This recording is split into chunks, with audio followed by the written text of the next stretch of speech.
Do we have too much government? We need to put people ahead of corporate profits. This system is so lopsided. This threat is a real threat to democracy. And I think that's really important. That's something we haven't been doing in this country for a long time. Where do you start? What do you do? How do you do it? Access to Democracy and other Eagan community television programming is supported by Thomson Reuters, makers of Westlaw Next and based in Eagan. Through Westlaw Next and other innovative online services, Thomson Reuters is the world's leading source of intelligent information for businesses and professionals. Online at thomsonreuters.com. And by U.S. Federal Credit Union, the member-owned financial institution offering service, value, and experience you can trust to the greater Twin Cities community.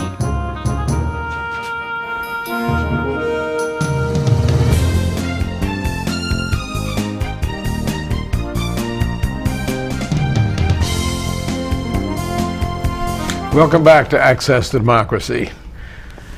There was a time about 15 months ago when a guest on this show said to me, you know, you've been doing this for almost 12 years. You've had so many great guests. Why don't you write a book about it? And I said, you know, I'm going to do that next summer, which was last summer. Well, the book sits right here. You can make a difference.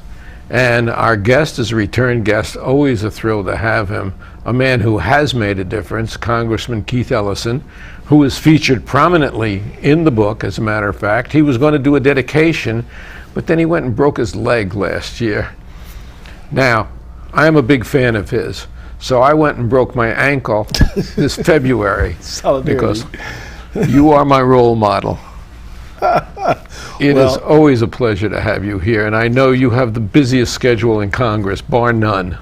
Well, Alan, I think we're both healing well. Am I right about that? I'm healing as well as can be for a geriatric. But as an aspiring geriatric, because I'd like to be one day. Okay. I don't like the alternative. I hope to heal well too. You know, I don't know where to start with you. We could have you on here, and we're so fortunate to get you. We could have you on here and do a 2-hour show, and we wouldn't get to talk about everything. And as I was preparing questions, or really bullet points for today, something came up this week that I have to talk about. You were the first Muslim elected to Congress. Here we are in St. Anthony, Minnesota.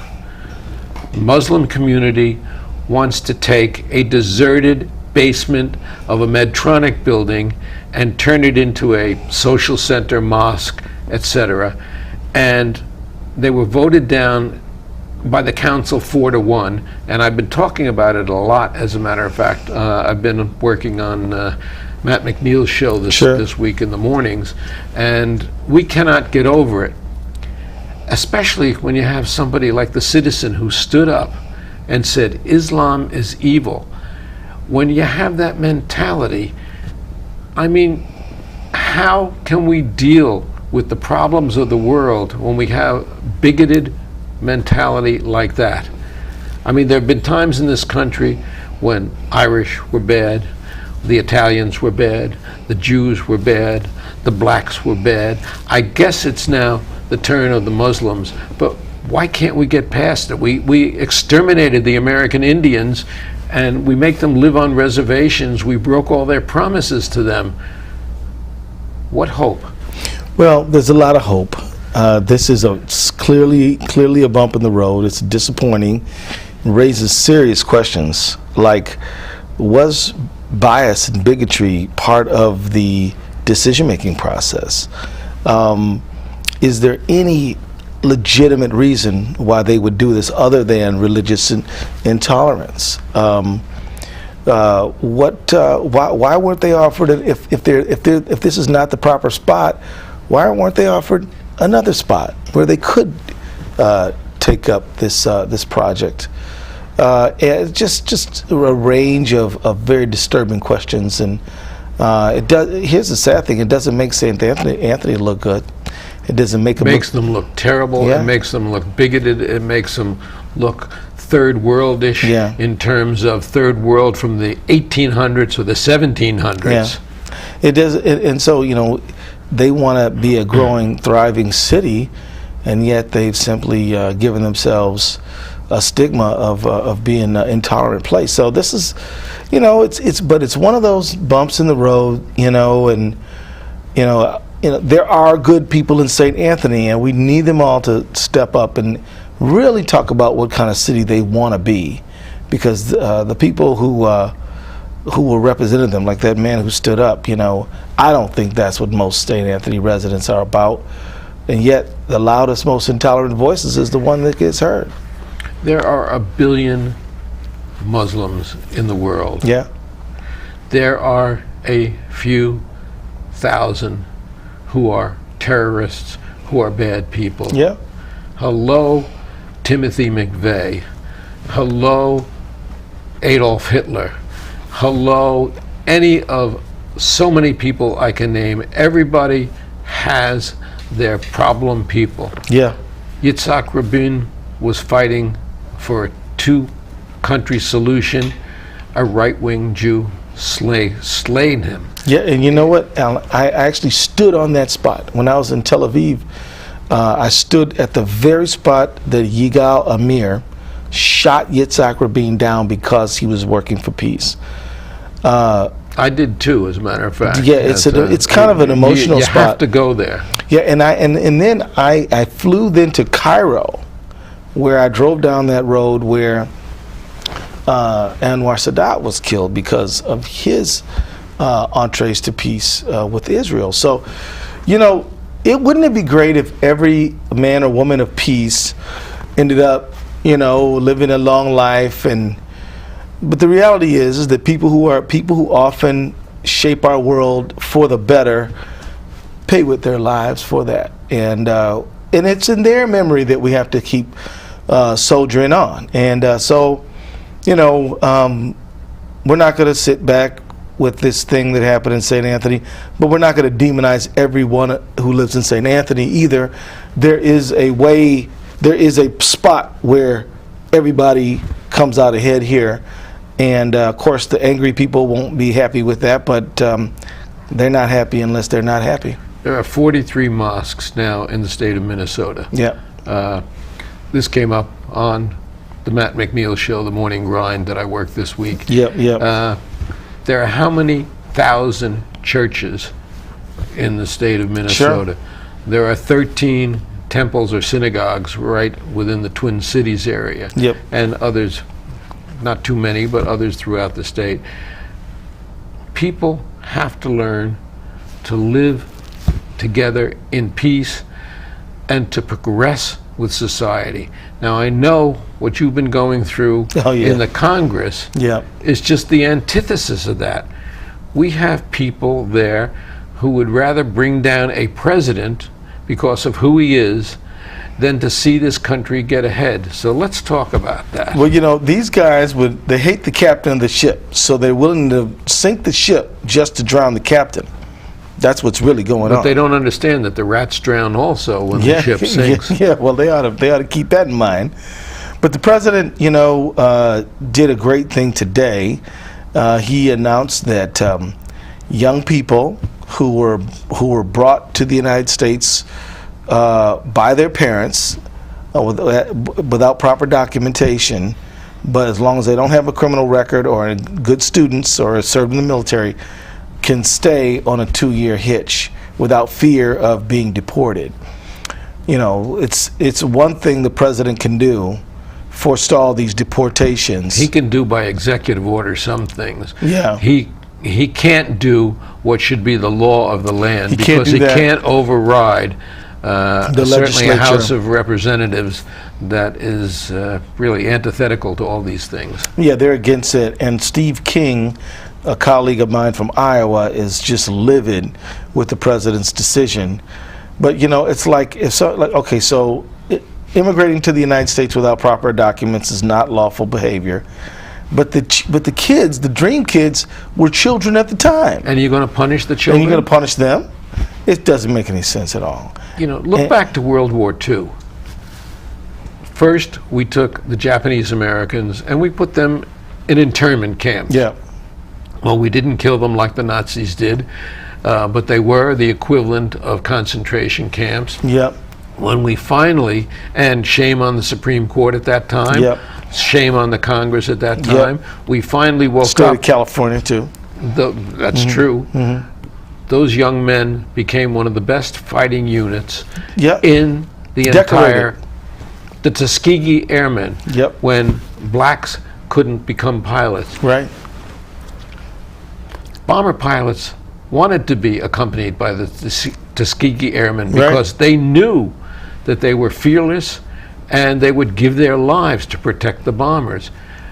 But history doesn't seem to make an impression on the people who are the majority in your House. Well, you know, although some of these folks are the majority, they're the majority in the House of Representatives, they're not the majority of Americans. But here's the thing. Some of those folks who represent the majority of Americans go to sleep on their rights every so often. And they get confused. They don't like something the president did. They don't like they think they're unemployed, but they might have a problem of one or another, or they're just not feeling the same level of excitement as they were before, and they go to sleep on their rights. I tell folks like this: someone's going to be your congressperson, your senator, your president. And if you stay away from the polls, the people who want to do things that you don't like are going to show up. So don't ever check out on democracy. The Tea Party showed that in 2010. They proved it. But in the last election in 2010, you did not see a significant upsurge of Republican voters. You saw a significant drop-off of Democratic voters, particularly young people. And so we spent a lot of time and energy talking about you gotta vote, you gotta vote, you gotta be an active citizen. That's what it means to be a good American, to be an active citizen. You can't check out. You gotta evaluate these issues, and you got to at least vote. I tell people, voting is the kindergarten of democratic participation. You can't claim to be an educated person having only gone to kindergarten, but you cannot go to the PhD level until you go to kindergarten first. So you gotta vote, but it's not enough. You've got to then communicate with your elected representatives. You've got to talk to them about what really matters. You've got to share with them how you feel about immigration, financial reform, war and peace, all these issues. You've got to not vote against your own self-interest. No, you have to be informed. You have to get away from sound bites. I mean, I know you're on Twitter. We put it up on the board. Oh, yeah. But you know, the world is more than 140 characters, and you really have issues here that are really important. Now, True. I had an article about a month ago or 3 weeks ago in the Pioneer Press about this year's election, and I ended it paraphrasing the cry of the 28 election, except I said, it's the Supreme Court, stupid, because That's right. this next election is going to mean probably one or two judges of the Supreme Court, justices, associate justices. Yeah. There is nothing in my mind more important than what happens to that court. And we're agree. going to talk in a moment about Citizens United, because I know you're leading the charge. Resolution week this week. With the Progressive Caucus, Yeah. of which you are the vice chair, Sure. against Citizens United.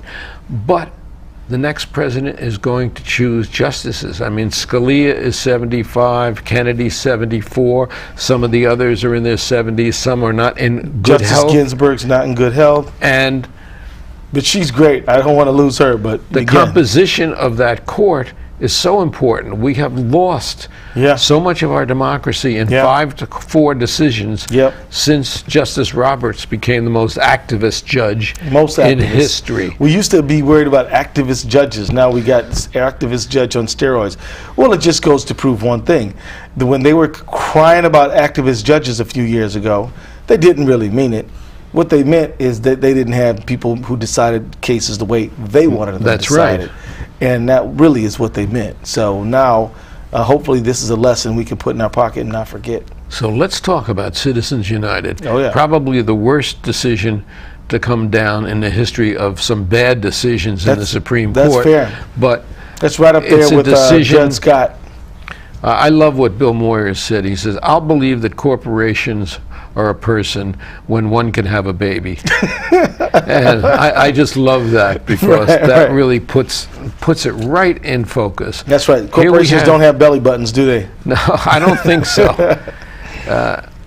We have this election where it's being controlled by billions of dollars, where the president has to go out and spend his time raising money and trying to shake the awareness of people as to how important it is. I mean, you have your own election. Sure.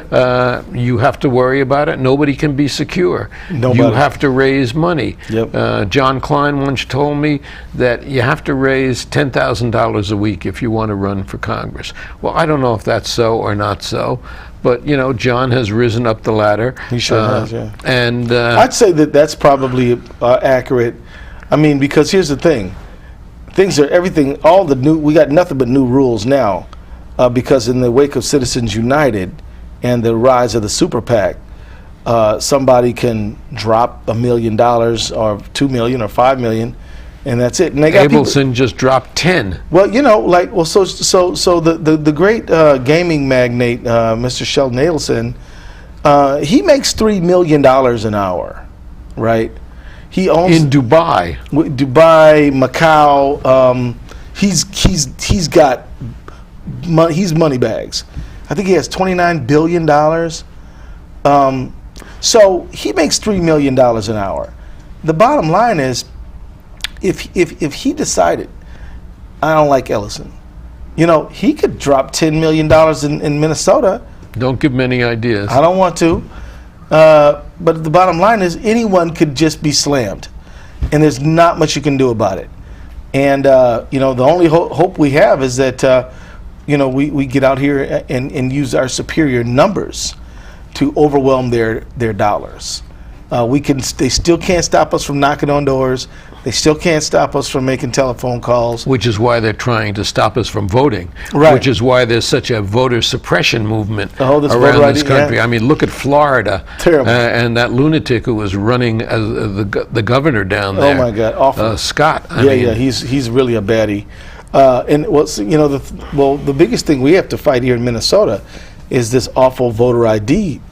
This voter ID proposal, which is going to be on the ballot, will be, perhaps if we don't wake up, the last time there is a free and fair election in the state of Minnesota. I'm hoping that it goes down on constitutional grounds. Me too. Because the fact of the matter is, when you pass something that's going to be a constitutional amendment, and Kiffmeyer says, well, we're going to have to make some changes to it later on, that's not a constitutional amendment. Yeah. That is just something led on by bigotry in a state which doesn't have voter fraud. We don't have voter fraud.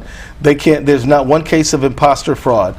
And here's the other thing. It's going to hurt everybody, because the constitutional amendment as written says there's going to be a free ID. Put that free in quotes, because of course we know there's no free lunch, right? Well, the people going to pay for it is going to be property taxpayers. This is going to be $30 million expense, and these free IDs are going to hit counties and taxpayer rolls and be a real drain at a time when the federal government's been cutting back on the state government, and the state government's cutting back on the local government. And instead of going ahead, instead of moving ahead, instead of improving education so that we don't fall further behind the countries that we're already far behind in, instead of improving our health care so that we're not 25th in the world, we're going to be giving free IDs in the world, whatever to people it who don't to be. need them and didn't ask for them. Instead of really focusing on the things that are important, these people are focusing on protecting a very small minority of very ultra-wealthy people who have the money, as the Koch brothers do with their big refinery here, to dump millions, tens, and maybe hundreds of millions in super PACs, as they did in Wisconsin, to skew that election. It is criminal. It is outrageous. It is so contrary to what I thought was constitutional. And of course, the Supreme Court endorsed it 5-4. Now I worry about what's going to be with the health care decision. Yeah, I'm worried about that. But let me just go back to Citizens United. I got the good news for you. The St. Paul City Council endorsed unanimously a resolution saying that the United States Congress should pass a law overturning Citizens United and send that to the states so that they can be ratified to make an amendment to the United States Constitution that would basically say money is not speech, corporations are not people, and democracy is not for sale. And then yesterday, the Minneapolis City Council did the exact same thing. And back in December, Duluth led the way when they passed one. And I understand a congressman named Ellison was around for all of those occasions. Oh yeah, well, you know, I'm into it. Okay, I'm into it. You get around more than anybody I know. I don't think you sleep. I really don't. I've heard of this concept. Is that something you do with your eyes closed late at night? That's right. Or is that what you do when you're on the plane going from Minneapolis to D.C.? Maybe that's it. Right, that's what it is. Yeah, but let me tell you, I have a passion for this stuff, Alan, just like you do. You know. And you know, you and I have always been tight because we have a shared value system. We are on fire for democracy and justice. And so, no, I don't. But it's not for us. It's for everybody. It's for everybody. That's the difference. Mm-hmm. You know, I am not going to die the richest person in the world, and I don't care. Not money-wise, but love-wise. Not money-wise, right. Yep. I want my children and my grandchildren, yep, and my grandchildren who just moved to North Carolina, bless them, to have the same chance that I have, sure, and the chance to make this country again what it once was, what it was after World War II, and which it has really, really slipped away from educationally, scientifically, health-wise, and really moral-wise, or really our morals are skewed. Well, you know, we've reduced morality to what some people do in their own bedroom. And we don't look at morality in the larger sense of doing justice, being fair, having a fair trial, making sure that the hungry are there's something for them as well. 47 million in this country, right, who don't have now, health see, insurance. This is what I consider a moral disgrace. 20% of the children in Minnesota who go to bed hungry every night. This is a moral failing. You know, I think in the scripture, it says, "Let there be no needy among you." I think, I'm not sure what book that is, but it, you know, and in the Christian Gospels, the book of Luke, I think it says, you know, the Spirit of the Lord is upon me. I've come to preach good news to the poor. And in the Quran, it talks about what is righteous. Righteousness is feeding the hungry, helping those who are oppressed, and so on and so on. There is no, whether you're Jewish, Christian, or Muslim, or any other faith, no system of morality says that you can oppress the poor. And what I'm saying is that, you know, we've got to challenge the right-wing definition of morality. They say morality is about, you know, whether you want, you know, gay marriage or abortion or, you know, or stuff like this. You know, I don't go to sleep any night worrying that two gays are in bed together and or that they really are threatening my existence. Right. Well, you know, the biggest threat to heterosexual marriage is divorce. That's absolutely not gay true. Marriage. And it's over 50% now. Right. Not gay marriage. But, you know, it's just like voter ID. They say, oh, we're going to stop a problem that doesn't exist with something that is going to cut your rights. So this thing about gay marriage, we're going to stop a problem. We're going to try to address, you know, this issue of divorce or problems in marriages with a solution that doesn't any way address the problem. I really believe that the reason a lot of people feel strongly about this gay marriage stuff is because they look at their own marriages and they're like, wow, you know, me and my wife used to be so close. We don't talk anymore. We don't have a strong bond. I'm going to stand up for marriage. But then the right wing says, okay, well, the way to do that is to go get after the gays. Well, it's illogical and doesn't make any sense.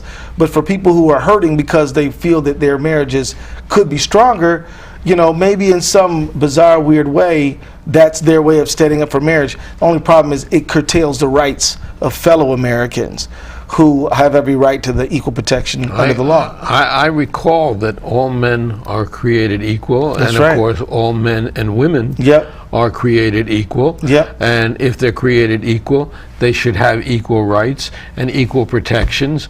And instead of taking our Constitution, which is a marvelous document, and taking bits and pieces out of it and chunks of it away. The Supreme Court has done a nice job of that in the last several years since Roberts is chief judge, with 5-4 decisions, which is one of the reasons that I said, to paraphrase, it's the Supreme Court stupid. I mean, there are so many reasons to vote, and to vote to protect what has been precious to us in this coming election. You got to step up. You can't, I often say, Alan, and if you're not at the table, you're going to be on the menu. You've got to participate. Other people will, and if you don't, they will make decisions for you, and you're not going to like what they decide, so you got to step up. It does make a difference. It absolutely does. That's why I love the title of your book, If I can just say, this says, you can make a difference. No truer words ever spoken. You can make a difference, by Alan Miller. And we have to make a difference. Absolutely. We have to make it. We have to get people to think. We have to get people involved. I don't know how we do that. We're in a soundbite society where nobody seems to have more than 30 seconds of attention, where it's more important on Facebook to know what Aunt Charlie or Uncle Charlie did last week than it is to know that there are people who are going to bed hungry, that the emergency rooms are really handling more than they can handle, that health insurance, which should be a guarantee, should be that people are running around with guns, shooting kids because they have Skittles in their hand. This is I crazy, mean, come on. This is the United States. Well, but the United States is an idea that must be fought for. I mean, we could never, our nation, our vision for our nation, you have to stand up and really argue for it. And as we were saying earlier in the show, there are Americans who risked everything to make America, still are today. And still are today. And we just had a young man from this area who was killed yesterday in Afghanistan. What is he fighting for? He's fighting for the American ideal. He is, and he's fighting for a fair trial. He's fighting for a fair election. He stood for the right to freedom of expression, the right to worship as you see fit. These are the ideas. There's jingoism, which is patriotism unattached to the ideals of the nation. But then there's deep patriotism. And my deep patriot, when I Memorial Day was just the other day, and I feel a great sense of solemnity on that day, because I think about these people who risked it all so that I could worship as I see fit, so that I could have a fair trial if I was ever accused of anything. You are a person who's out there on the firing line every day. And for that, you have my respect. You are also a person that we never get to cover anything with because our half hour is up. What? We have to have you back soon again. Keith Ellison, really a role model and idol for all Americans. Thank you so much. Thank you, my friend. And I love this book. You can make a difference.